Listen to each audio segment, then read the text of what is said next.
So what does it mean that we have to be thinking about?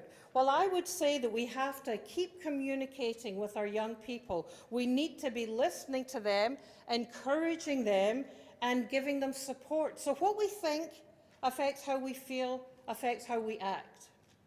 So if we think of young people as problems, if we think of young people as not contributing, or if we think of young people not having any connections, then we will not set up programs, we will not set up communities that say our young people are our assets. Our young people have tons to give to us. Our young people are not problems, they are solutions to some of the problems that we have. One psychologist who introduced me said that after he had heard my talk, it used to really bug him that he would go to Tim Hortons and these bunch of kids would walk right in front of him. And it used to really tick him off. What he thought was kids these days, they just don't care. How it made him feel was angry, and how he acted was, he would glower at them, give them a face, or I'm sure he wouldn't give them any other appendage. But after he heard about the teen brain under construction, he realized they don't even frickin' see me. Right? What he thought was they're under construction. How he felt was, oh my God, I get it. How he acted was he rolled down the window and said, hi guys, how you doing? Now all the kids had a heart attack because this grumpy old fart was finally nice. But you get what I mean? How we think so much affects how we do things and how we interact with kids. One true story of a young girl who came into her class, she was late. And the teacher, what he thought, he hates kids being late. He was really ticked. And so he said, you down to the office now. So down she went. A couple of days later, she came in, a different teacher, because they were on rotation, and she was late. He said, come on in and just sit in your seat, I'll talk to you later. She fell asleep. 30% of kids are asleep in school part of the day because their rhythm has changed. Anyway, this teacher comes up to her at the end of the class, and first of all, her porcupine's going. He says, no, just tell me what's going on. And she says, well, sir, my mum is really sick in hospital, so my dad is with her all the time.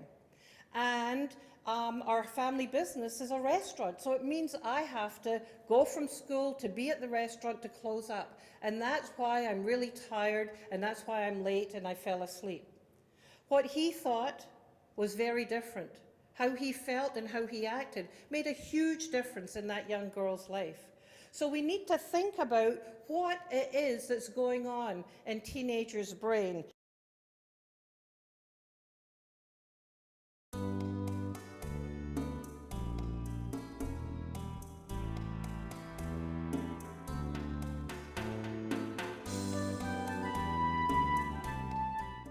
The Asset Building Framework is not a new program, it's a way of thinking about our young people as positive contributors, and our way of thinking in our organisations or in schools is how can we help kids develop to the best they can be.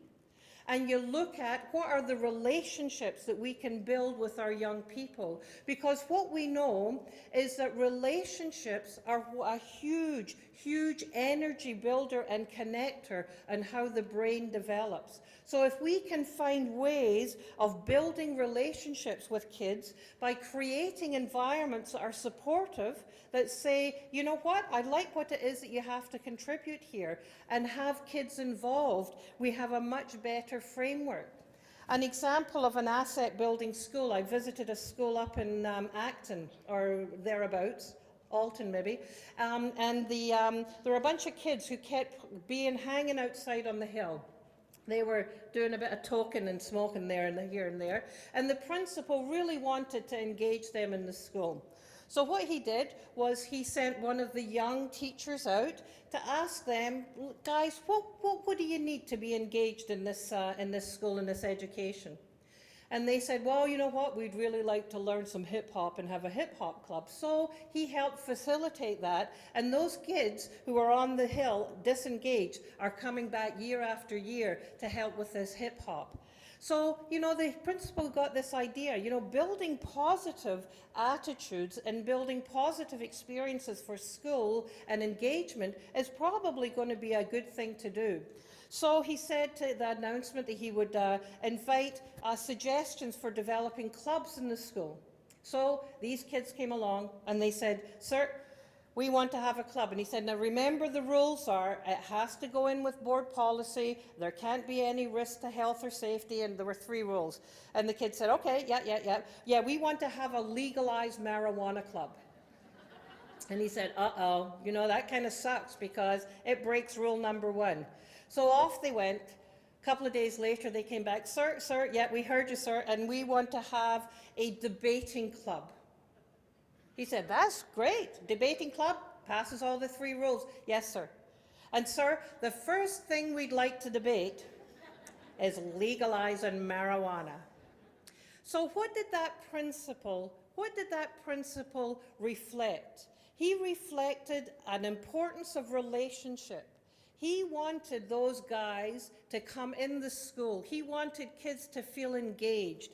He wanted them to feel that they belonged. Why? He doesn't know the science, well, he does now, but at the time he didn't know the science of belonging. When you feel that you belong to a group and when you feel respected, your cortisol levels go down. And guess what happens when your cortisol level goes down? Your learning goes up. When young people feel engaged, when they feel that somebody cares about them, their cortisol goes down, their level of engagement goes up. When a kid walks in and their parents' eyes light up, what is happening there? Well, when they babies and as you grow, when you see somebody's eyes light up, your heart goes faster.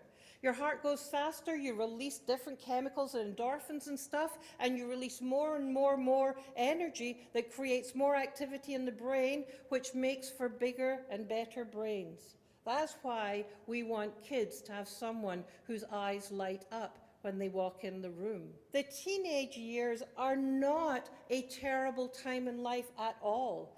If we do it right, they are a magnificent time. You know, the last time that I had before my kids, it had been when in my 20s, I stayed up all night talking about some interesting subject.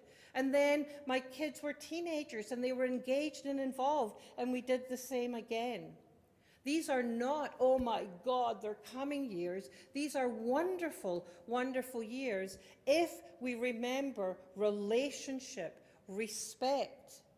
Treating children with respect is a key concept in successful parenting. It's why I love the Halton Regional Police's anti-bullying campaign, which is give respect, get respect. It's all about relationships. It's all about saying, okay, I hear you want to go to this party, and I hear the parents aren't going to be there, so help me with this. How are we going to have you do what you want to do and me feeling safe that you are going to be safe? Rather than, no, you can't go, there's no parents there, that's it. What happens? Out the door, through the window. If you don't feel that you're being listened to, what do we do as adults? We don't respect that person, so it's all about the relationship. It doesn't mean that you have to be a pushover, not at all. We have to have high expectations for our kids, and they need to know what's within and what's outside of boundaries. But it means that they need more of our time. We need to have more opportunities when kids can just chill with adults, talking about whatever comes up. I know more about hip-hop and rap than I would ever frickin' want to know. But why? Because when I'm working with teenagers, I have learned a ton. I know more about Pink Floyd as a 55-year-old than I did in 1974 when they were around. Why? Because my 16-year-old loves Pink Floyd. And my biggest surprise, I have a degree in music, my biggest surprise is that they are really good musicians. So we can connect and have a relationship based on his interests, rather than me saying, what is that noise? Turn it down. I said that at first. But you know, you get the drift that I'm going with. We need to have clear expectations and boundaries, but relationship. How can we help our kids build on their strengths? If we have them grounded and not able to do this and not able to do that, they are not learning. So let me finish now with a story I find very powerful and moving. So Mary Gordon, many of you may know, is an educator who has started a program called Roots of Empathy.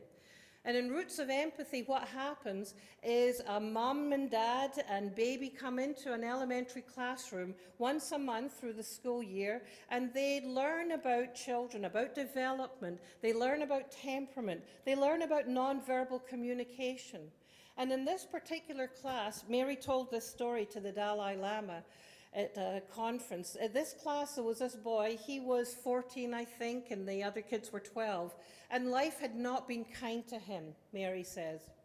He had seen his mum murdered when he was 4 years old. He'd been in multiple foster homes and had all kinds of diagnoses, no doubt. The mum was talking about temperament and saying that, we wanted a really snuggly baby, but, you get the baby who comes.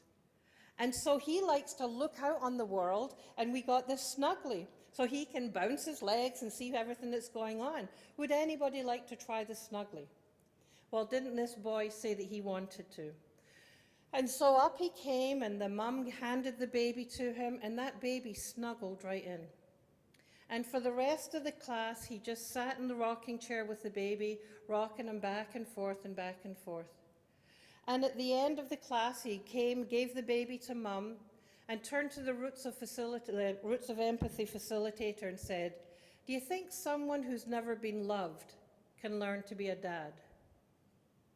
Well, the answer is yes. That baby, that program, changed that boy's brain.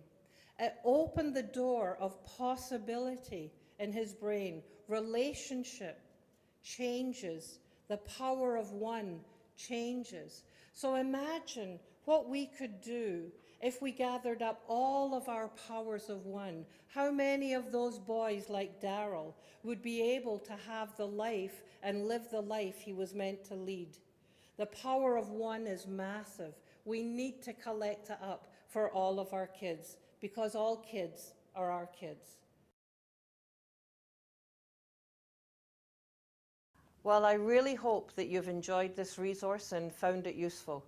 One of the key messages I hope you take with you is that how we think affects how we feel, affects how we act.